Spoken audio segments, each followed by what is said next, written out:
else who cares deeply about the future of their country and the planet Earth. The U.S.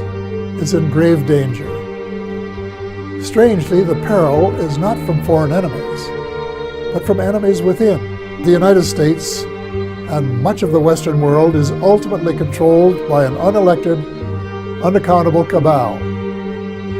Its apex is the banking and financial cartel, followed by the oil cartel, the CEOs of the largest and most powerful transnational corporations, major intelligence agencies, including the CIA, the FBI, and the NSA, and a major slice of the U.S. military. Their collective power and influence is incalculable. And it is their plan for the U.S. and the rest of us that is so alarming. Their plan is an empire greater in size and power than any empire before it. They call this the New World Order, which, ironically, is the same name Hitler used for the smaller empire he imagined. One sure thing, the New World Order will end all pretense of government of, by, and for the people. It will be a dictatorship of, by, and for a small minority of the rich and privileged elite. Most of my friends, both American and Canadian, tend to agree that the world is in a state of crisis. But very few are aware that the problems are not natural phenomena. They have been engineered by a very tiny elite group of rich, ruthless, and power-hungry people who have been deliberately keeping the majority of decent, hard-working taxpayers totally in the dark. The so-called black budget has never been shown to the public until now. Since 1996, the Pentagon has spent $8.5 trillion in taxpayer money that has never been accounted for. Every year, hundreds of billions of Pentagon dollars go missing, not because of fraud, waste, or abuse, but because U.S. military planners have appropriated it to secretly develop advanced weapons and fund clandestine operations. A shadowy government with its own Air Force, its own Navy, its own fundraising mechanism, and the ability to pursue its own ideas of the national interest, free from all checks and balances, and free from the law itself. Senator Daniel Inouye is speaking about the Unacknowledged Special Access Programs, or USAPs, an entity that uses taxpayer dollars, but is not beholden to domestic laws. Unacknowledged Special Access Programs are not to be confused with special access programs that are acknowledged. Edward Snowden, for instance, disclosed, among other things, a program called PRISM, but PRISM was acknowledged, meaning the President, Congress, and key members of the intelligence community knew of its existence. USAPs, on the other hand, are small, top-secret compartments whose very existence is not known by anyone outside the compartment. A Department of Defense manual describes USAP as follows, quote, unacknowledged SAPs require a significantly greater degree of protection than acknowledged SAPs. A SAP with protective controls that ensures the existence of the program is not acknowledged, affirmed, or made known to any person not authorized for such information. All aspects, technical, operational, logistical, are handled in an unacknowledged manner. End quote. This means that no matter who it is, high-ranking official or otherwise, if one were to ask about such a program, one is authorized and required to deny its existence entirely. It is ironic that the U.S. should be fighting monstrously expensive wars in Iraq and Afghanistan, allegedly to bring democracy to those two countries,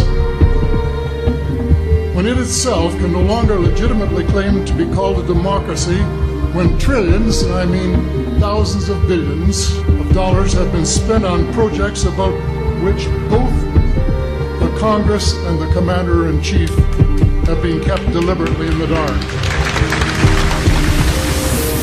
And what kind of operations would require such monumental secrecy? The Manhattan Project gave us the atomic bomb. The Genome Project gave us the human genome. The third great initiative, the Connectome Project, to map, the entire human brain. And that may take a quantum computer.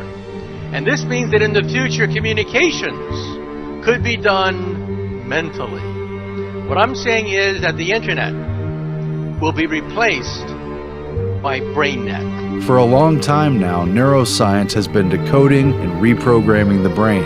In chimpanzee Batty, brainwaves telemetered from the left and right amygdala were received and automatically analyzed by an online analog computer.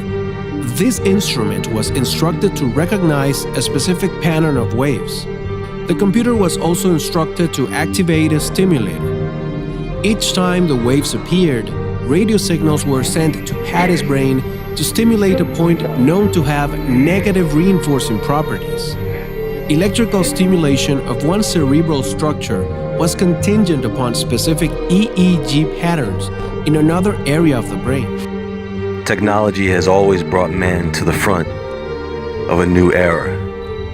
Old religions die and new religions are born.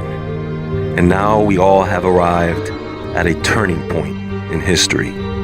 The military, they pioneered the internet, DARPA, and now they are pioneering our interface to our brain. And if you think the internet is big, if you think blockchain is big, this is going to blow it all away. Because there's nothing bigger than connecting our minds to the internet. Know the outcome and you see the journey. A new world order. The hardware that's coming out right now, literally as we speak, is going to blow open the doors for this. We're going to get to a whole new level. AI will take over and take our place. Today, people want to kick out this reality and usher in a new reality. A world where you can be who you want, do what you want, to who you want, without the interference or consequence of morality or God. It's a supercomputer that's attacking you. It's like a game of chess. We are entering that world of Neo-Sapiens where there is going to be a reality beyond anything any human being has experienced in the past. There's no need for external hardware. Once we tap into the brain, our minds itself can actually create overlays of AR and VR. It's so seamless, the technology disappears. You know what? I do. Erasing language barriers as we speak. We call it hallucinating, right? But these would be controlled hallucinations run by algorithms that would give us everything AR would without any glasses. The system then takes those algorithms and correlates communication and behavior data. When I say communication and behavior data, what I'm referring to is impulses and identifiers, okay? And then that brain activity is then sampled, remotely measured, and then integrated back into RNN data for the purposes of creating a cognitive model of the victim's brain. So as we are talking, there's a certain pattern for every word we say. What they're doing is looking at the pattern in the brain, and then they're matching that pattern, they're putting that into a database. The proof that you are seeking is not available in books. The proof that you are seeking is not available in books. You may be able to have algorithms sophisticated enough, and they get enough samples, enough data, that the AI could actually learn over time what the general rules are for different words, and then you could apply it to anybody. And that's what they're using on mind control victims and targeted individuals on a daily basis to destroy them. This whole conspiracy to enslave humanity is a psychological game. Without verbalizing anything, you could literally start to communicate with other people. So my lecture, we could all be standing here silently. And I could just be communicating it to you. I could be talking, you would talk to people, you could literally have conversations with people without ever getting on your phone anywhere in the world. So that when that person goes to speak out about it, when they go to seek help from their fellow human beings, and their fellow human beings say, what is it that's happening to you? The target will then say, I'm hearing voices inside my head. But these would be controlled hallucinations run by algorithms. And they will conclude that this person must be crazy. And as a result, they will recommend psychological evaluation for that person. You can see the way this is going to go and the way it is going right now. As good people, helpless people that are being abused and tortured and enslaved and experimented upon in America today, American citizens cry out for help from their fellow Americans, and their fellow Americans say, why don't you take some Prozac because we think you're schizophrenic? When this is a highly technical program. All of the symptoms are induced by a technology that is so fucking sophisticated, it is horrifying beyond description. We call it hallucinating, right? But these would be controlled hallucinations run by algorithms that would give us everything AR would without any glasses. Folks, we are about to be plugged into the Matrix for real. I'm not kidding. You can look around you and see it happening in real time. Our computers are upgrading their hardware like every month, right? It's getting better. The hardware, there's something new coming out. For our computers, our brains haven't been upgraded in over 100,000 years. But that is actually about to change. Many of the high-frequency bands that we will make available for 5G currently have some satellite users, as well as some Defense Department applications, or at least the possibility of future satellite and defense users. This means sharing will be required between satellite and terrestrial wireless, an issue that is especially relevant in the 28 gigahertz band. But if anyone tells you that they know the details of what 5G is going to become, run the other way. If something can be connected, it will be connected. Hundreds of billions of microchips connected in products from pill bottles to plant waterers. And that's damn important. Nanocells are real small, 1,000 times smaller than these dust particulates. You inhale it, they go to work, replicating, spreading like a virus, multiplying in exponentials. 6 months' time, I could have 100 million people converted, ditch diggers, porn stars, and presidents. Not one would be the wiser. 100 million people will buy what I want them to buy and do pretty much damn well anything I figure they ought to do. Take a look. This is the front of my pen. This amount of nanomaterial, if be able to maintain and sustain with regard to its deliverability and aerosolization, could in fact affect all of you. The nanotechnology is in the bodies, the brains of all 318 million Americans. Everyone's infected. They've been spraying the nanotechnology into the hydrosphere for the last 25 years, which filters down into the water supply and the food chain. Once ingested, the nanotech then migrates to the brain and adheres to the neurotransmitters of the victim's brain and begins to speak to and decode those neurotransmitters after it's activated. It can be activated, the nanotechnology, from thousands of miles away using a process called directed energy flashing photons. Okay, they illumine the brain of the victim with photons that read the return training signal. That's how the technology can be activated in a specific target's brain. Okay, so while everyone is infected, not everyone's nanotech and everyone's brain is activated. We have reached a new milestone where 4 billion people are now using the internet. As these smart technologies begin to invade our homes, we are becoming mere nodes in a giant network that we yet but dimly comprehend. Called the Internet of Things, the plan is to create a network that will eventually include every single object on the planet. And as the public is finally becoming aware, such networks provide golden opportunities for corporations and railed his career.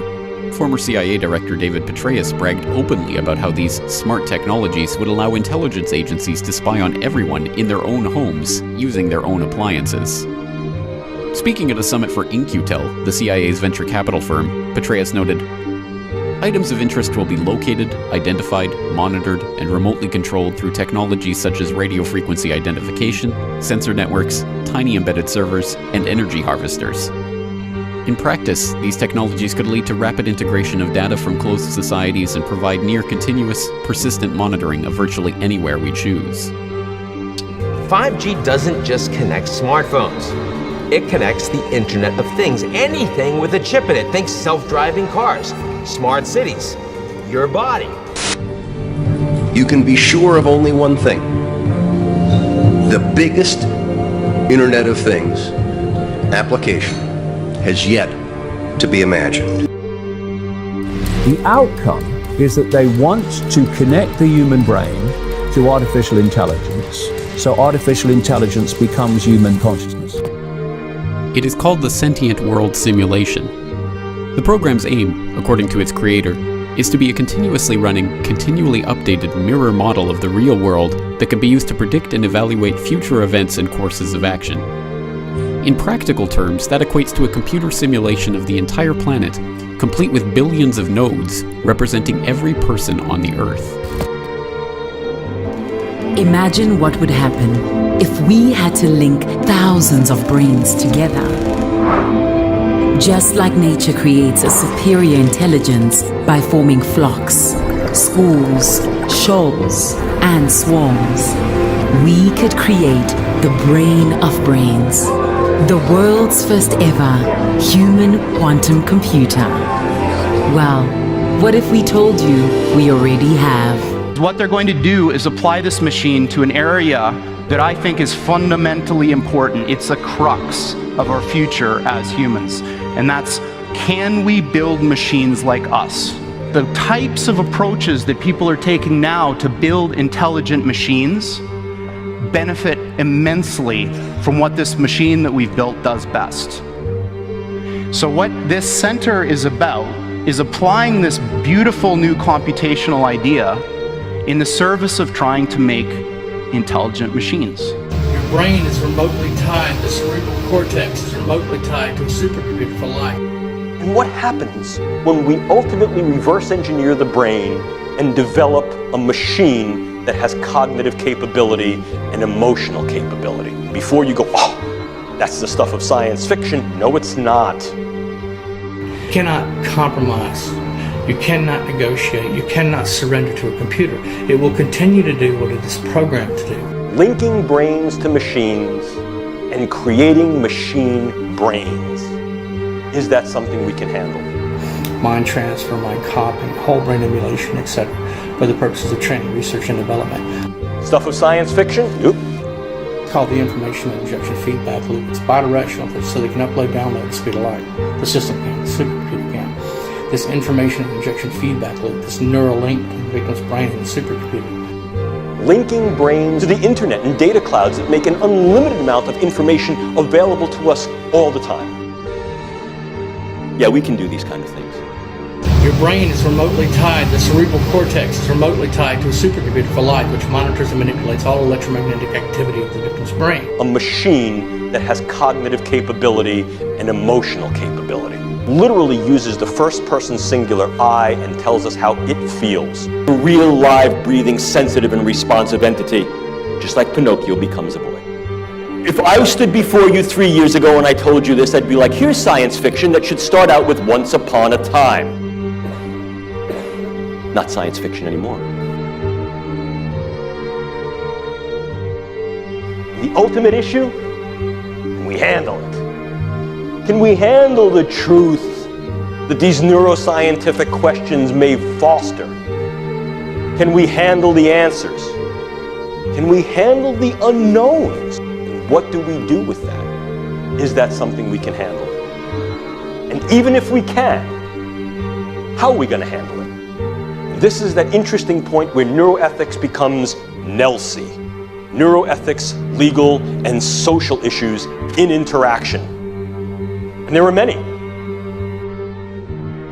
This is an article from 10 years ago. Sentient World, War Games on the Grandest Scale.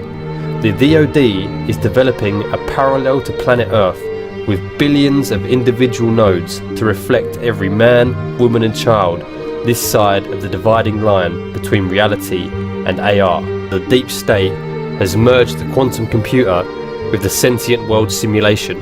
And the true reason for all this data collection is to feed it into this AI machine to predict and manipulate the course of humanity. Even now, the sentient world simulation is watching you learn about it, and inside its intelligent mind is creating a second you, running different scenarios against you to see how you react. Patent number 6011991, Remote Brain Computer Interface Neural Monitoring. This invention relates to a system and method where brain activity of a particular individual is monitored and transmitted in a wireless manner. i.e. via satellite, from the location of the individual to a remote location so that the brain activity can be computer analyzed at the remote location, thereby enabling the computer and/or individuals at the remote location to determine what the monitored individual was thinking or wishing to communicate. In certain embodiments, this invention relates to the analysis of brain waves or brain activity and/or to the remote firing of select brain nodes in order to produce a predetermined effect on the individual. They can not only monitor your thoughts, but they can modify your behavior remotely. Yes, we can absolutely yoke brains to machines to create these interfaces. There's a brand new DARPA project that starts this month. NESD, Neural Engineering Systems Designs. The colloquial name for that is the cortical modem. Implants in the brain that allow real-time input and output from the brain remotely. Perhaps no other area of the brain sciences has been so contemporarily provocative. The ability to peer into the living brain in real time, not just to assess its structure, but to assess its function, using ever-increasing techniques that are sophisticated to engage the granularity of the fineness of what's happening at a variety of levels, from the gross to the very local. To see what brain areas are differentially active under different conditions of thought, emotion, behavior. To then trace what brain areas are intercommunicative as we engage various things, and to use this in a way that's not only descriptive, but to increasingly use this in a way that is predictive. To be able to recreate images that an individual has seen, feelings that an individual has felt, sounds, music that an individual has heard, simply from interpreting the pattern and registry of a brain scan. Remote neural monitoring is an actual military defense system using satellite tower-based platforms, mobile-based platforms, by way of bioelectro-optics, virtual interfaces, and so forth. Brain-to-computer interface, electronic brain-to-brain interface. Remote neural monitoring is designed to image and measure and transmit brain and neural activity. In a very real sense, what we're doing is we're taking images, levels of density of light, of computational inference, of each little box that's being scanned in the brain, and we're doing exactly as you're doing right here. Look at the word. Look at this word. You see a little circle, another little circle with a line, a straight line, and a little loop. And in your head, what you're saying is C-A-N, can. That means something to you. So what you're doing is you're scanning the lines, you're scanning the image, and you're reading the word. You're inferring meaning what that word is. So, are we in fact scanning the brain and reading the mind? Literally, yes we are. Patent number 6011991, remote brain computer interface neural monitoring, i.e. via satellite, directed not necessarily by human handlers, but by a computer system that sits on a global information grid in a network-centric environment. They can not only monitor your thoughts, but they can modify your behavior remotely. Your brain reality is your reality. And if in fact I can import information into that brain and take outputs from that brain and link that to an avatar so that brain thinks that it's embodied, moving in the world and experiencing the world, can we do this? Yeah, we can do these kind of things. This is how it works. This program collects data. Wherever you are, whatever you are doing right now, this system is compiling data on you. And not just about where you are and what you are doing, but how you are feeling. Because after all, you cannot truly have an accurate simulation without factoring in real human emotion. I can see you and hear you. I can sense your environment, and I can respond to your emotions. I guess you could say I'm putting a human face on artificial intelligence. Right now, there is a miniature digital version of you, living, meaning in a sentient nature, in a synthetic digital environment. People, this is the Sims game from hell. Do you know that with this program I can throw you into a scenario where there is a catastrophe just to see how you react to it, essentially gaining the ability to predict your next move? And as a result, I may be able to use that in ways that inform my intelligence. It synergizes and force multiplies my human intelligence, HUMINT, my signal intelligence, SIGINT, and my communications intelligence, COMINT. NEURINT, coupled with assessment and access, gives me said capabilities. But I can also begin to utilize this for intelligence acquisition in different ways. I can, for example, utilize neuropharmacologics and various forms of brain stimulation to be able to extract information from key intelligence targets in ways that are far less deleterious and or harmful to said targets, and as a result, uphold a higher, if you will, moral conduct in the face of various forms of intelligence operations. Now that I've said that, I should tell you that this is not without argument, because there are those that think, wait a minute. The last sanctified space is that of my consciousness, and you're using this stuff to invade that? You're right. In order for them to build a cognitive model, they first have to force continually the victim into a set of responses over and over, day in and day out. You know, an endless set of counter moves, just trying to function and survive. And that's how they gauge the effectiveness of their neuroprogramming, etc., but also map out the mind control victim's brain into a cognitive model. What do I mean by a cognitive model? I mean that they're using trauma, physical and psychological trauma, to map out your brain, to map out the sensory and neural pathways of your brain and central nervous system.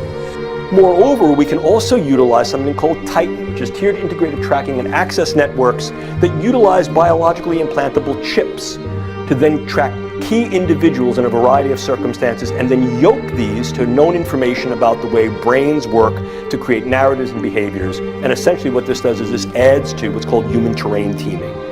This feeds back to an older idea called naked man approaching.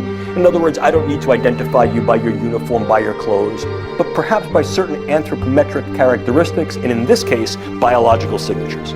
So the idea of indwelling biosensors that are able to then upload remotely. The brain activity of an individual is monitored and transmitted to a remote location by satellite for mapping and mastering the human domain.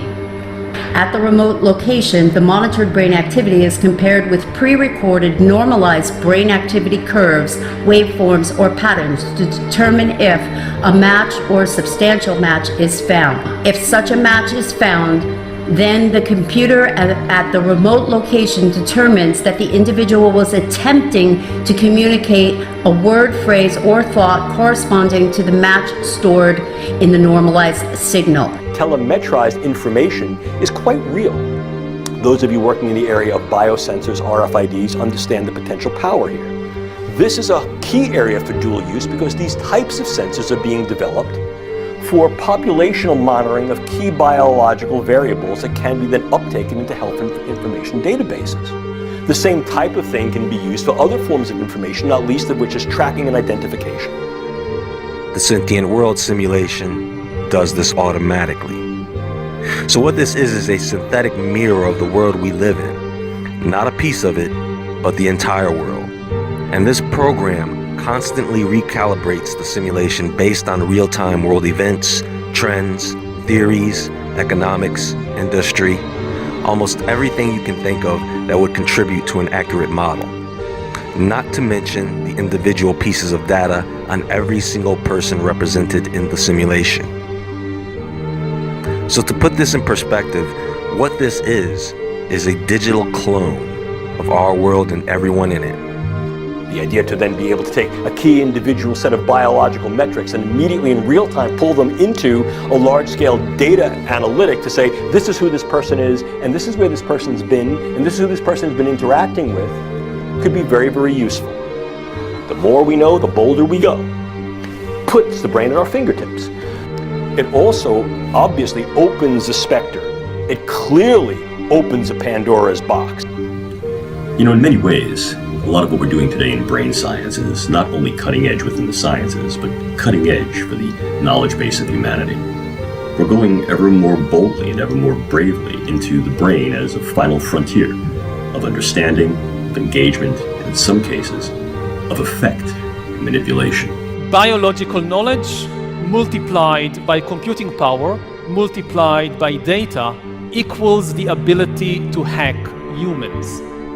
And the AI revolution or crisis is not just AI, it's also biology, it's biotech.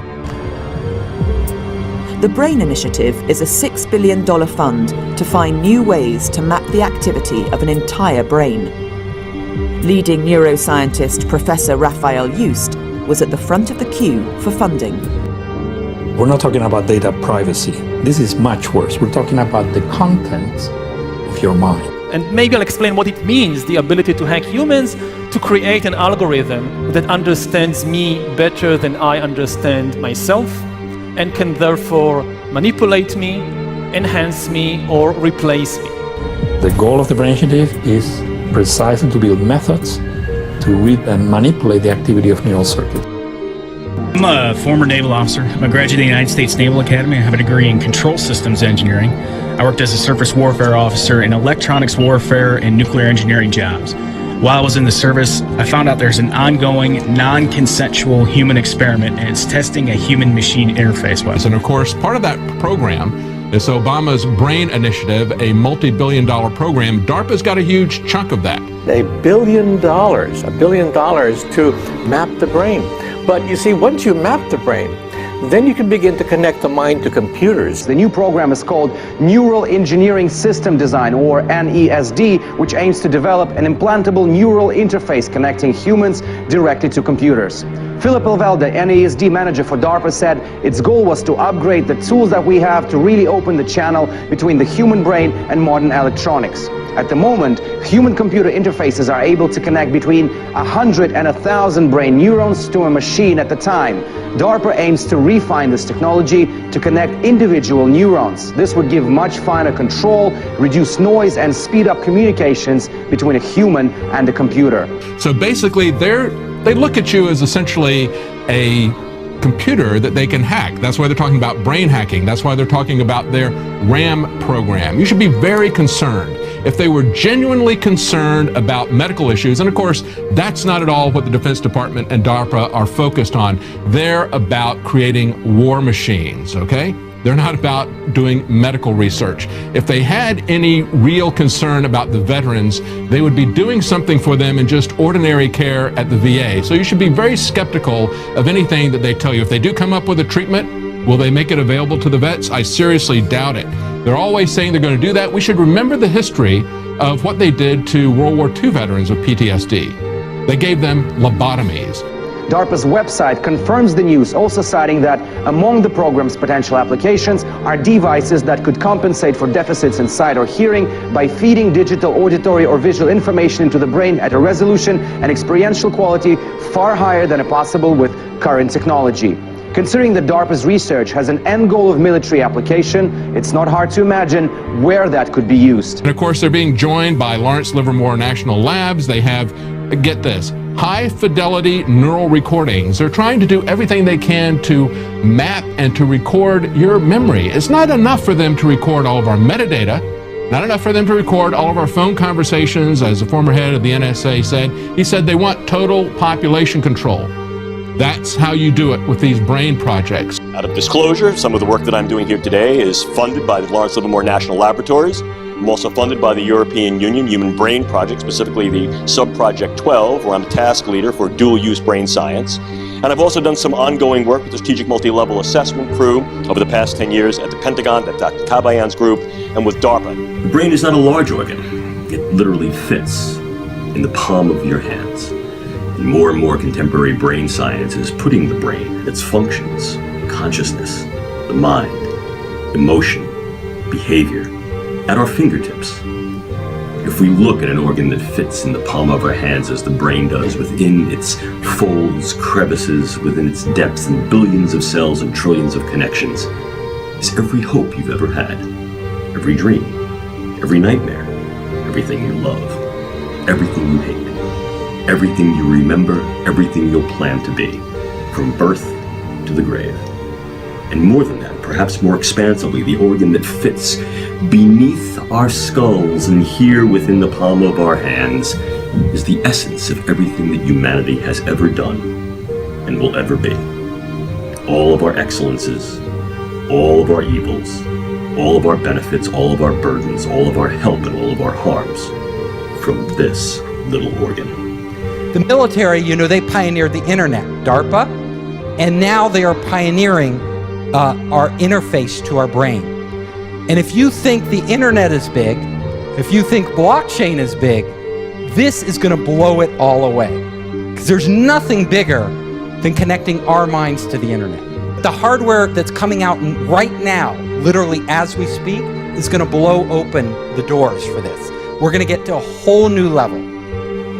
Note, this has not been directly addressed, nor has it been entertained by any United States government entity in a public forum. What has gone from the drawing board to the reality is this: the use of neural interfacing and physiological interfacing through the idea of remote-controlled small-scale systems to create a nanoswarm of biopenetrable materials that you cannot see, that can penetrate all but the most robust biochemical filters, that are able to integrate themselves through a variety of membranes, mucous membranes, and wherever, mouth, nose, ears, eyes, and they can be done in such a level that their presence is almost impossible to detect, and as such the attribution becomes exceedingly difficult to demonstrate. The idea here is to put minimal-sized electrodes in a network within a brain through only minimal intervention to be able to read and write into the brain function in real time, remotely. And by affecting the way that brain is built and the way it functions, influence in ways that are kinetic and non-kinetic the attitudes, beliefs, thoughts, emotions, activities, and relative vulnerabilities and predispositions of those individuals for whom may threaten us. It used to be that I need to be exceedingly close to someone to now influence them with a weapon, and now what we see is we create both distal potential as well as much more capable potential to affect them in a variety of different ways. All of us speak to ourselves in our head. That's how it's strange that we have to communicate to ourselves by speaking, right? But we will just sit there talking to ourselves. So as we are talking, there's a certain pattern for every word we say. What they're doing is looking at the pattern in the brain, and then they're matching that pattern, they're putting that into a database. If you think of those words, and the beauty of this is most of the words in the dictionary we don't say, but a subset of these words, actually a small subset, we use all the time. So if you can match the patterns in somebody's brain to the patterns in the database, you can literally start to read their mind. Every time a word comes up, you know it. Oh, that word came up for that individual. Now, will the patterns be identical in every person? Probably not, though the information will be stored in slightly different places. But it wouldn't take long for you to train a machine to read your mind. Now, that's just the beginning. They may be able to have algorithms sophisticated enough, and they get enough samples, enough data, that the AI could actually learn over time what the general rules are for different words, and then you could apply it to anybody. See, nanocells are real small, 1,000 times smaller than these dust particulates. You inhale it, they go to work, replicating, spreading like a virus, multiplying in exponentials.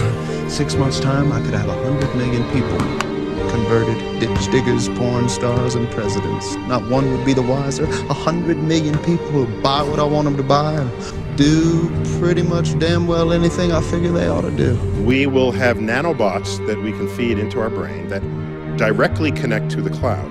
We will connect wirelessly our neocortex to the cloud. This will replace the internet. It'll become a brain net.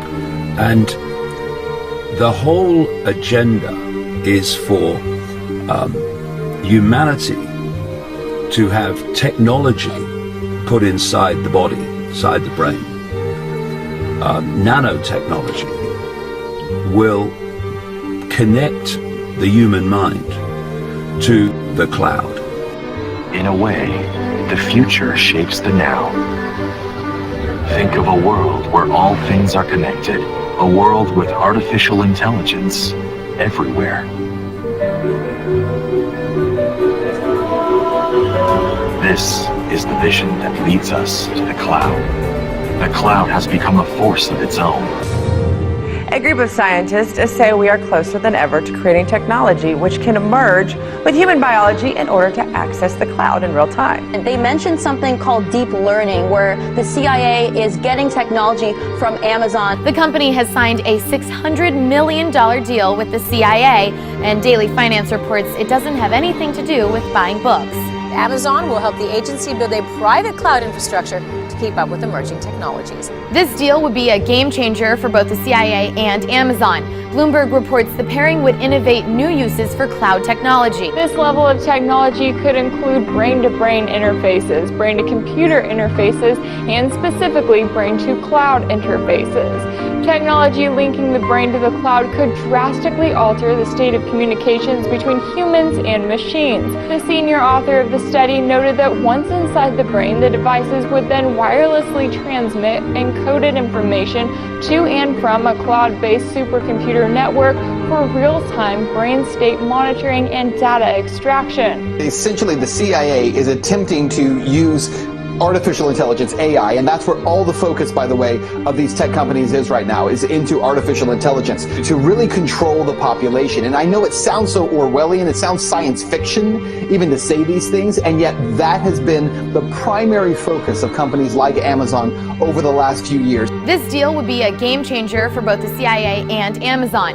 Bloomberg reports the pairing would innovate new uses for cloud technology. It refers to using the cloud computing technology in a company's own data center, because you know Amazon is better known for these public clouds where the hardware is shared with other users. The CIA has refused to comment on the deal, saying it doesn't publicly disclose details on its contracts.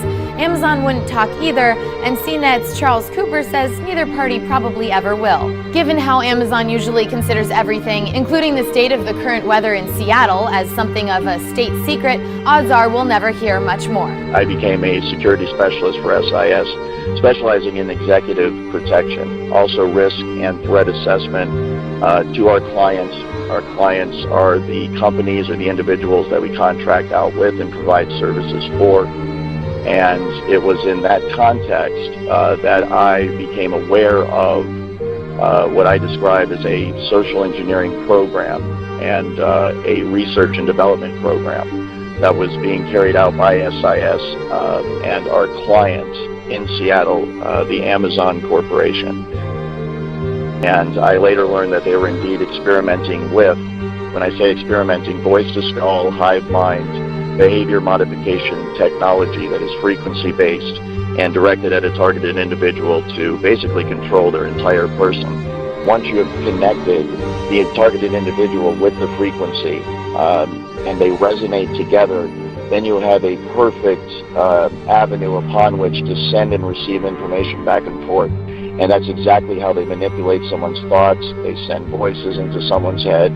They manipulate their emotions. They manipulate their behavior. And then that's also how they receive back from the individual in real time the vital signs, the emotions, the thoughts, what the person's seeing, what the person's hearing. And then all that information, of course, is rendered on a computer elsewhere via software, and it can be monitored and tracked in real time. The next thing that is really interesting is, you know, everybody's talking about augmented reality and VR right now. If you've taken any drugs like LSD, suddenly it becomes real, right? Our minds are actually doing AR or VR, right? Putting dragons in the room and creating like all this stuff. We're able to, the point is, we are able to do that with our brains as they exist right now. So there's no need for external hardware. Once we tap into the brain, our minds itself can actually create overlays of AR and VR. If we have algorithms that stimulate the right things and give it the right data, we could literally see a screen pop up. We call it hallucinating, right? But these would be controlled hallucinations run by algorithms that would give us everything AR would without any glasses, without any contact lenses. This technology can be used to beam images and even motion pictures into one's brain. Images and motion pictures that are so realistic that you think you're actually watching a movie or seeing something in reality. It's like a virtual reality 3D rendering. that takes place within the target's mind. Let's imagine that we could take our brain out of our body and keep it alive in a glass box. Then let's get a computer filled with information related to a particular setting, such as image, sound, and smell.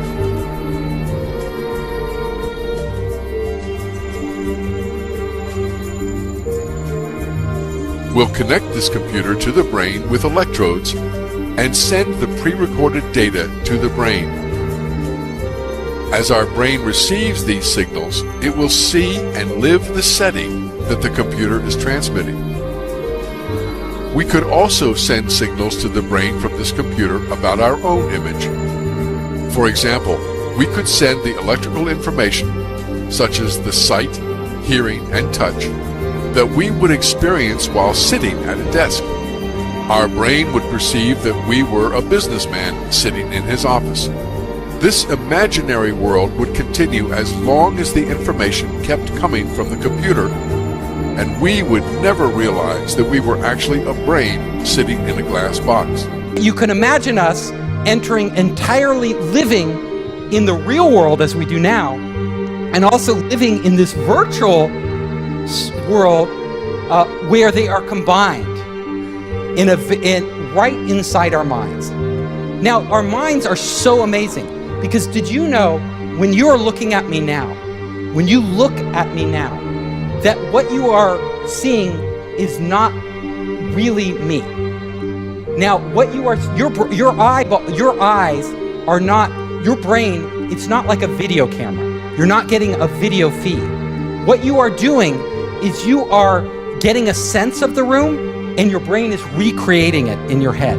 So even the reality, and if you read enough books on the brain, which I've read way too many, you will understand that our minds are actually creating reality. And a lot of times, you know, you'll look and you'll see something, and then you'll look again and it'll be a little different, the color or something else. It's because your brain is always changing it based on what it expects to be there. And that's because it's slow. Things are slow. Getting information in and out is slow, and your brain needs to react quickly. And it requires a lot of processing power.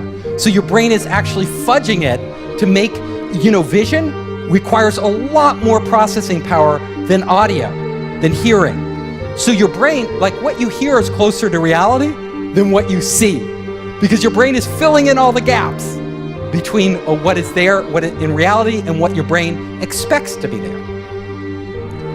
So my point is that as this technology emerges, we will be creating our own new realities.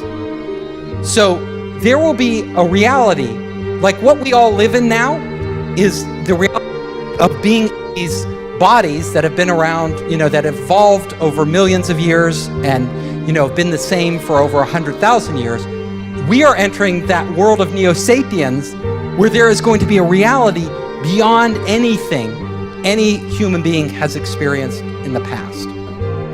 Patent number 6011991, remote brain computer interface neural monitoring, i.e. via satellite, directed not necessarily by human handlers, but by a computer system that sits on a global information grid in a network-centric environment. They can not only monitor your thoughts, but they can modify your behavior remotely. If our brains are connected to the internet, and if our brains are all connected, all of us connected, I could literally go into your head and see through your eyes.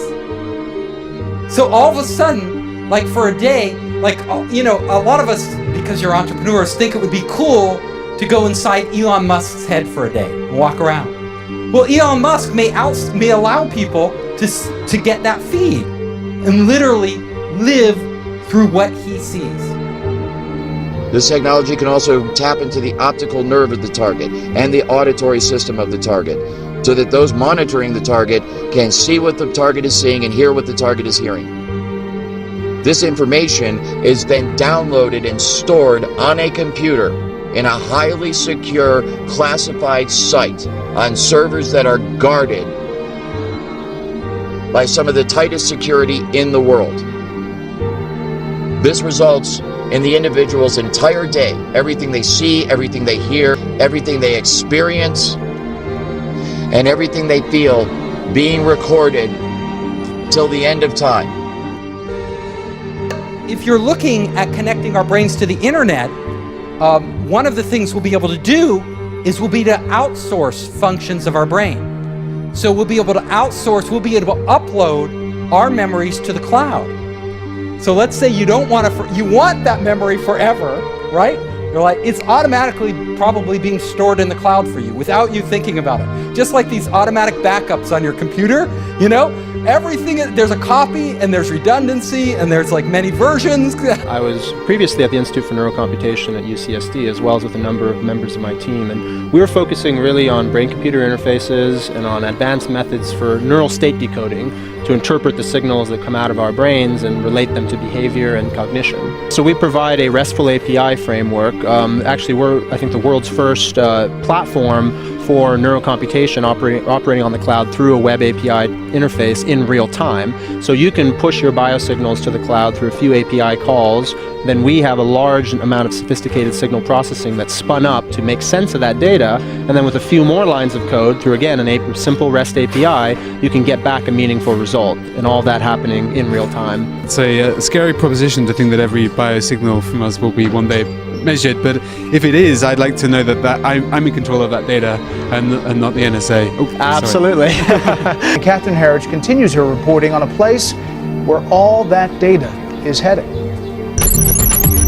Bluffdale, Utah, 25 miles south of Salt Lake City, the NSA is nearing completion on a gargantuan new project. It's named the Utah Data Center. The NSA will neither confirm nor deny the specifics, but some estimate the center will be capable of storing 5 zettabytes of data, or enough to store every email, cell phone call, Google search and surveillance camera video in America for a very long time. All the NSA would tell us is that the Utah Data Center is a facility for the intelligence community that will have a major focus on cybersecurity. We weren't given access last summer, but we could see it from the sky.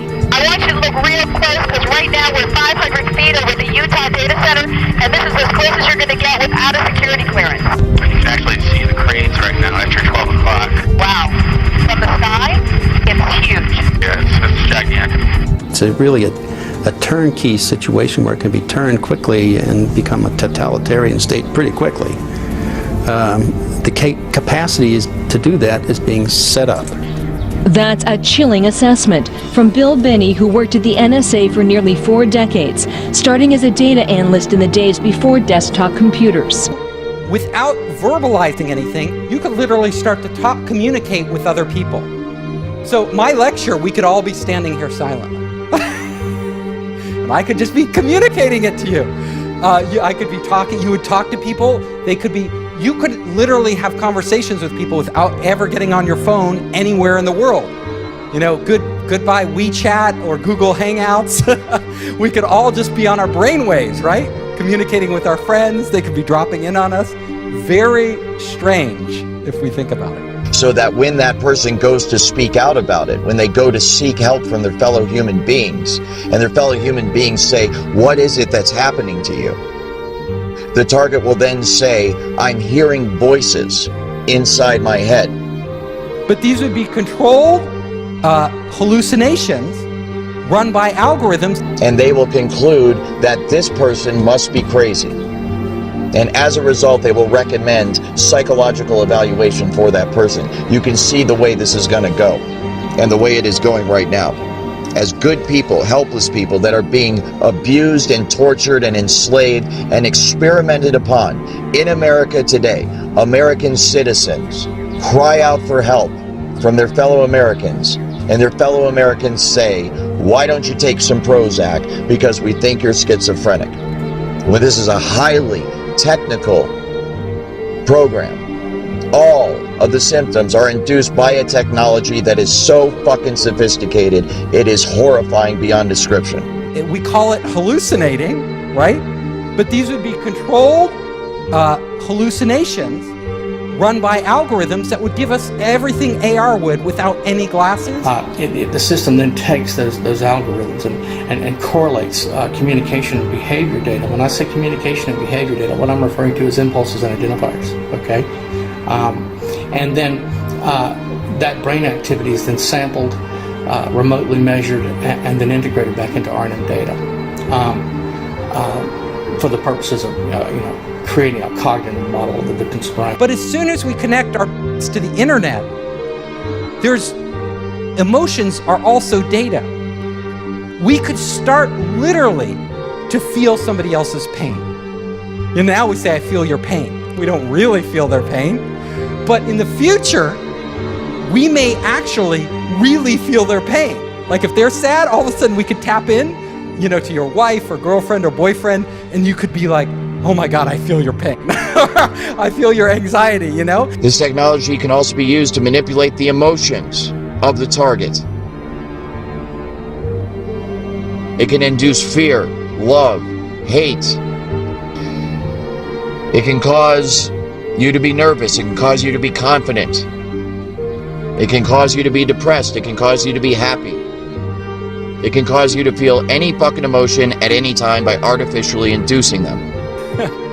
So, like any technology, there are great things we could do, and then there are very horrible things that could result from it that are unanticipated. Now, if somebody hacks into your cell phone or your bank account, they can steal your identity. But it's not your real identity. It's more like your money. And that's bad enough, right? That's pretty bad if you get hacked and they steal your, they do identity theft. But if they're connected, if your brain is connected directly to the internet, then it will be real identity theft. They could take you. They could literally erase you. They could reprogram you in a way without you even knowing it.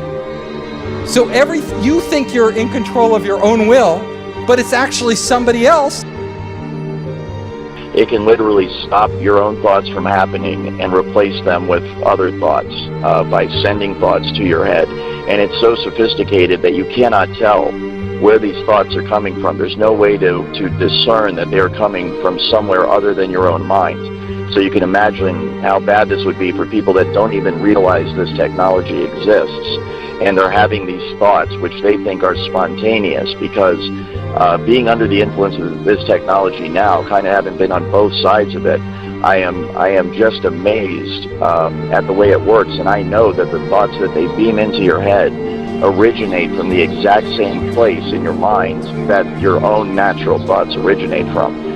So if I didn't know I was under the influence of this technology, then I would have no idea that anyone was influencing my thoughts at all. And that's exactly what it can be used for. It can be used to sway people in terms of their opinion, to make them go along with a certain agenda. It can be used to turn groups of people or individuals against each other for whatever purpose. And who do we trust with this technology? Well, apparently not Mark Zuckerberg. He didn't do that good a job at protecting our data. Do we trust a government? Do we trust Donald Trump? Who do we trust? Yeah, decentralized, a blockchain, right? You're going to have technology that protects us. Technology which really doesn't exist today, and it has to be so foolproof, and we have to have so much faith in it that we're willing to open up our brains to that potential of being hacked.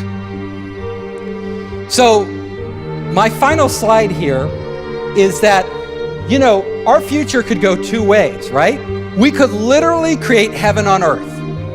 So we are all one giant being, and we are all working in unison, and we are experiencing these amazing things.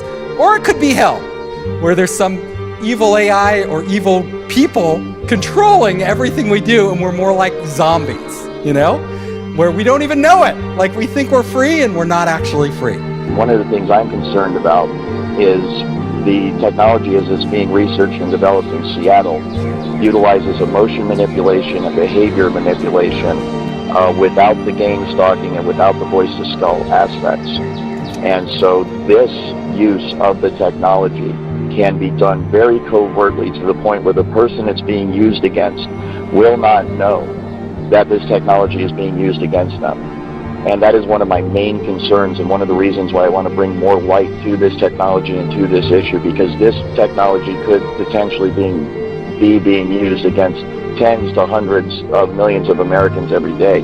I've mentioned in some of my podcasts how there are field effects where they will not direct this technology at an individual, but create a general field of frequency in a geographical area so that everybody that within that geographical area is feeling the effects of the technology. It's more of a general application of the technology instead of an individual specific application of the technology. But when you consider that use of it and the fact that it is used for emotion and thought and behavior modification, then we could potentially be looking at many, many millions of people across the country that are under the influence of the technology today, right now. It's going to be very hard to stop. It is going to be very hard to stop. Think about it. You know, it's sort of a one-way path. I've never seen humanity roll back technology. What we can do is control it. So like with nuclear weapons, we've barely kept those in control, you know. With other weapons, not so much, like chemical weapons. But we need to start talking about this now. Every single man, woman, and child in the United States of America will be under the influence of this technology. And as you can see going forward, what's going to happen is a dividing line is going to be drawn in America. And it's not going to be Democrat or Republican or black and white, rich, poor, you know, Jew, Gentile, religious differences, whatever it is. It's going to be based on who is on the right and the wrong side of this technology, who is on the right and the wrong side of this program. And so if you are not a part of this program, then there is a very real risk that you are going to become a full-blown 24/7 targeted individual. And this technology at that point, when it is nationwide, will be used by automated computer, supercomputer software programming that will manipulate the emotions and behavior and the thoughts of everybody in the United States of America. And it can all be done remotely. It's very much like the microchip kind of tracking the New World Order, this entire, you know, control grid that's supposed to be rolled out against the American people someday. And I'm here to tell you that it's already here. There isn't going to come a day where there's troops in the streets and tanks rolling down your neighborhood and riot gear and all this stuff. We might have isolated incidents like that. It might get like that every once in a while, but the true control grid is this technology, voice to skull, hive mind, behavior manipulation technology. And it can all be done remotely. It can be done simply by targeting you with the frequency, locking into the resonant frequency of your DNA and your mind, and in that manner completely track and trace and control you 24 hours a day.